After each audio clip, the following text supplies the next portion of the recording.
Our journey begins with the visit of Birmingham, Alabama for the 50th anniversary of the 16th Street church bombing. By the way, have you ever been sick and tired of being sick and tired? If so, Fannie Lou Hamer's 30th Memorial Symposium comes to Jackson State University. In addition, an important message about giving will take you inside a community haven with Stewpot Community Services. We want you to be heard. All coming up on Say It Loud. The civil rights movement sparked many events throughout the 60s. We followed one story to Birmingham, Alabama, to the 16th Street church bombing. Here is our story.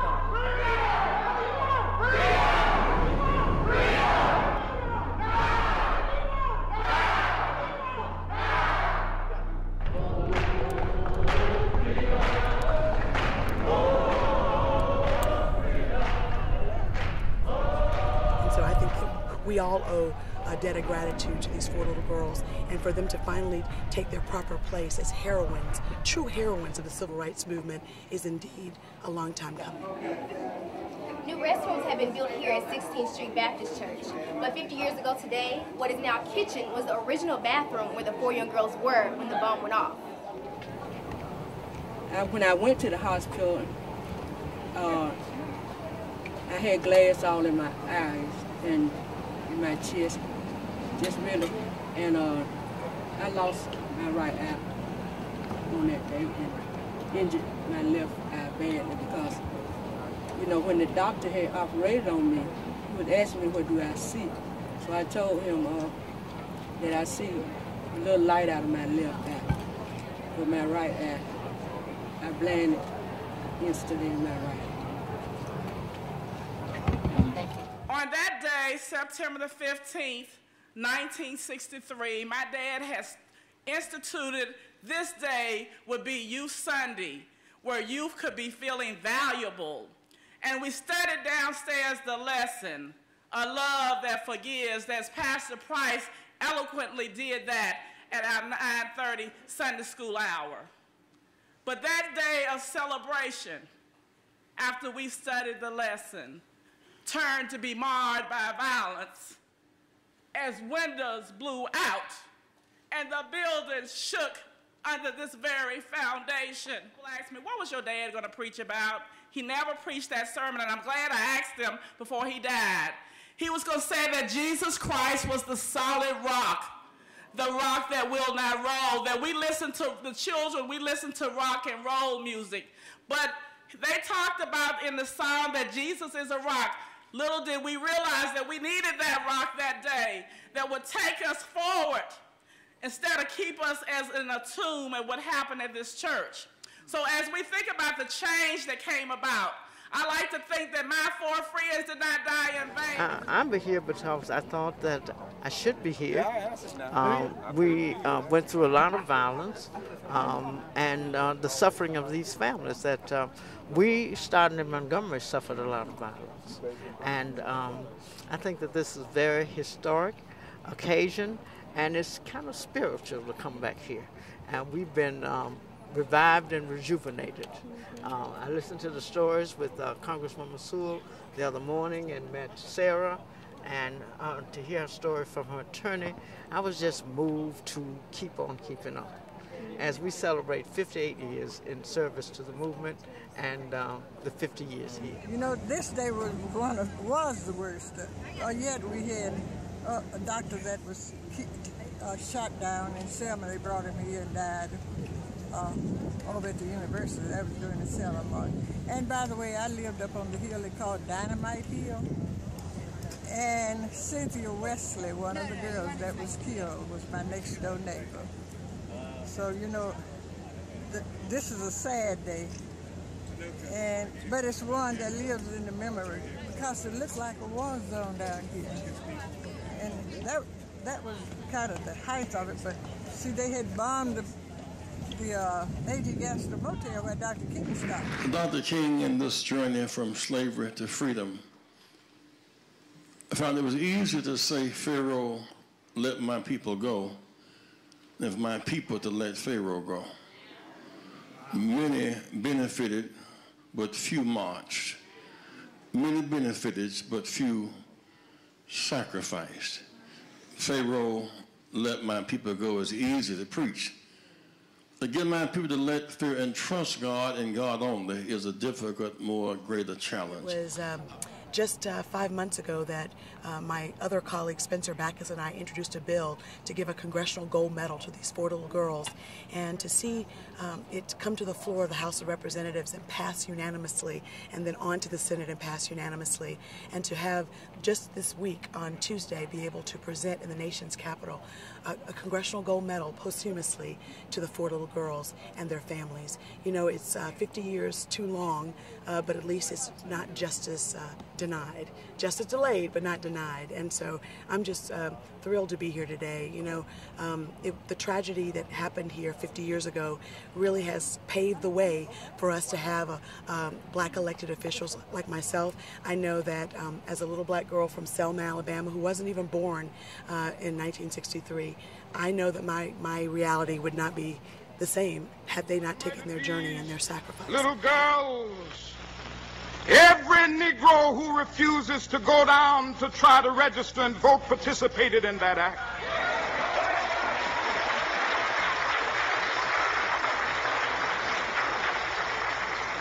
What murdered these 4 girls?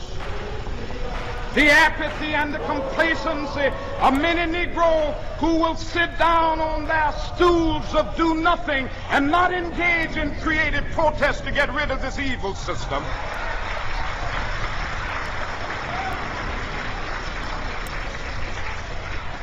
What murdered these 4 young girls was the Negro business and professional individual who's more concerned about his job than he's concerned about freedom and justice. JSU students went to Stupot, and this is what they found.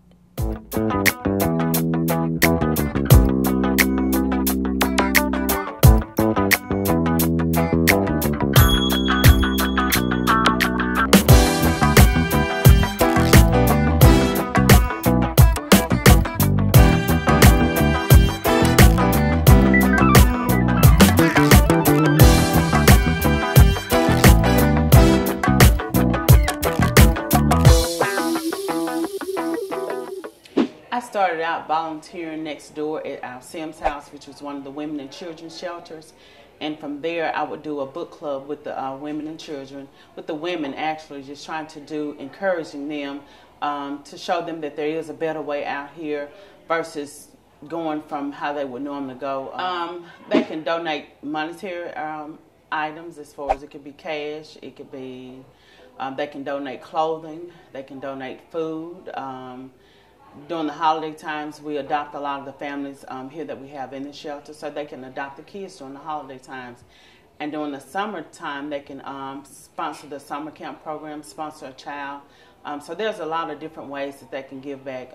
We have people that give back as individuals, and then we have different businesses, churches, and organizations that give back. So if you would like to give back on an individual basis, you can, or it can be done as a group or anything like that. Me personally, I feel that I do touch a few lives. Do I do it every day? I can't say that I do it every day.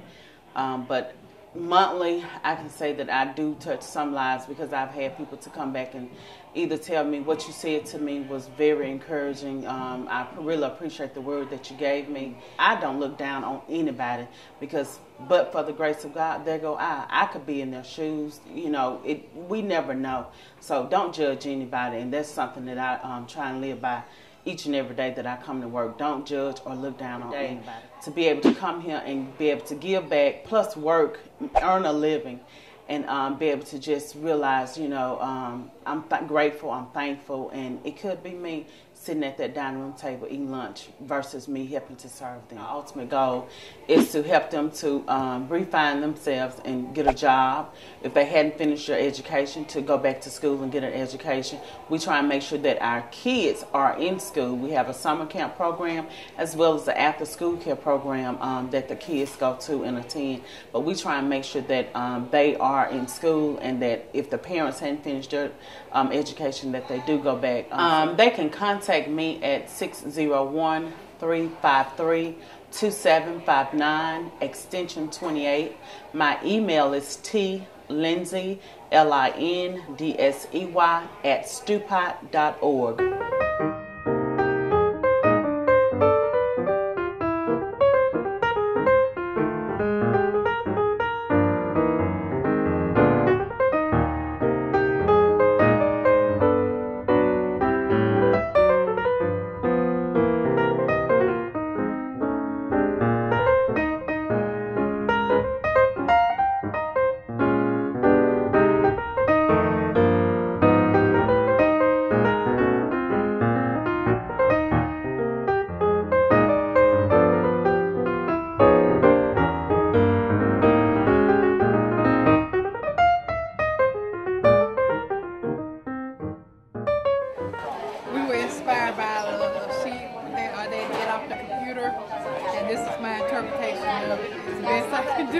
I'm not really an artist. I just started this year. Many women wanted the right to vote, but one strong Mississippi woman took a stand and fought for the right to vote. Fannie Lou Hamer was that woman, and this is her story. For the sake of this symposium, Miss Fannie Lou Hamer. And so that woman was somebody who represented Mississippi so well. She and her life story is the story of Mississippi. When you think about this state and its impact in changing the country, you can't talk about that without talking about the contributions of Fannie Lou Hamer. In 1964, a group of black people from Mississippi went to Atlantic City to challenge the seating of the Democratic delegation, which was all white and which believed in segregation. And Fannie Lou Hamer had a moment where she testified in front of the Credentials Committee, and she started telling the story of being a black woman in Mississippi and being a black woman in the struggle for freedom and the struggle for equality for black people. And her story was so powerful that the President of the United States interrupted her and took his time to talk about a bunch of nothing to keep the country from hearing about what was farmed on the Marlowe plantation for 18 years. I had charge of keeping up with the time and paying off. And I went down the 31st of August to try to register. And after I had gotten back home, Mr. Marlowe told me that I would have to go down and withdraw my registration or leave because they wasn't ready for that in Mississippi. And I said, Mr. Marlowe, I'm trying to register for myself. So I had to leave that same night after I had gone down in August. And then I spent one night with Mrs. Tucker, and after about 2 days in September, they shot in the house 15 times, thinking that I was there. Welcome to the 30th Annual Fannie Lou Hamer Memorial Symposium Lecture Series. In this session, we will be joined by community advocates and activists who will be sharing their stories of 21st century activism and advocacy. I welcome Natalie Coyer, George Chuck Patterson, and Judd Oppenheim. April of 1999, my mother died of lung cancer. A few months before that, she said, I got some people I want you to meet. This is your cousin and this is her husband. I meet this lady who I probably have not seen since I was 5, 7, whatever. All right, so I'm a little dude, now I'm a bigger little dude. And when I got there, I was like, this is absolutely awesome. I'm Natalie. I work at the Children's Defense Fund where I serve as their regional youth director. I work with young women, mostly in the Mississippi Delta and the Jackson metro area. And I manage a program called the Unita Blackwell Young Women's Leadership Institute. And then I also work directly with another CDF national program called the Young Advocates Leadership Training Program. This is a very contemporary poem by Langston Hughes, who's, I think, been passed for a number of decades now. It's called, This is for the Kids Who Die. This is for the kids who die, black and white. For kids will die certainly. The old and rich will live on a while. As always, eating blood and gold, letting kids die. Kids will die in the swamps of Mississippi, organizing sharecroppers.